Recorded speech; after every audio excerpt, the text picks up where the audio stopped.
বন সংলগ্ন বনবস্তি local area পেরিয়ে লোকালয় এরিয়ায় কিন্তু বুনো হাতির তাণ্ডব অব্যাহত।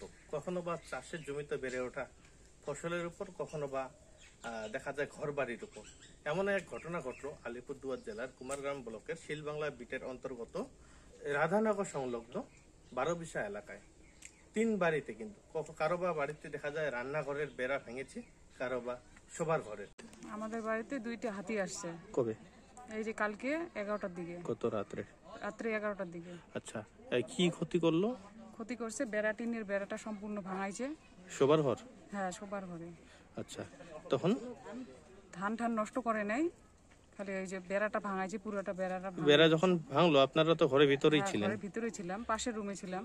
আচ্ছা, কেমন একটা আতঙ্কের কাজ করছিল? মানে কি, ভয়ে তো সবাই কাঁপতেছে, বাচ্চা 2টো ভয় পাইতেছে, আমরা 2জন ভয়ে তো আতঙ্ক হয়ে গেছে একবারে, কি করব কি না করব। সেই মুহূর্তে কে কে ছিলেন বাড়িতে? বাড়িতে আমরা 2 মেয়ে আর শাশুড়ি আর আমি, 4 জন ছিলাম। আচ্ছা, এই যে হাতিগুলো যে আসে, এর আগেও এরকম দেখছিলেন? না, আগে তো আসছিল, কিন্তু পাশে এদিকে আমাদের কাঁঠাল গাছ আছে, কাঁঠাল খেয়ে যেত, কিন্তু এরকম বাড়ির ভিতরে বেড়া ঠেরা টিন কেউ নষ্ট করে নাই কোনোদিন। তাছাড়াও ফসলের ধান ফসল দিয়ে যায়, অল্প একটু নষ্ট হয়, পাড়া দিয়ে যায়। পাশের বাড়িতে বলে হাতি আসছিল।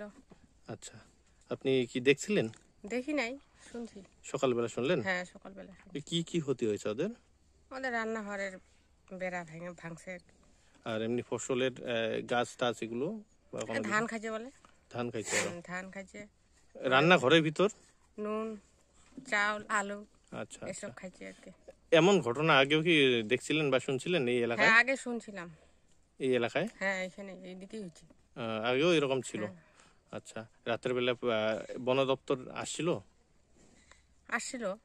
আচ্ছা, তো কি মনে হচ্ছে যে রাতের বেলা হাতি আসে, একটা আতঙ্কের কি কাজ করে? তো ভয় করবে না, এত রাত্রে আসে তো সবাই তো ভয়ই লাগে। আচ্ছা আচ্ছা, কোন এলাকায় এটা?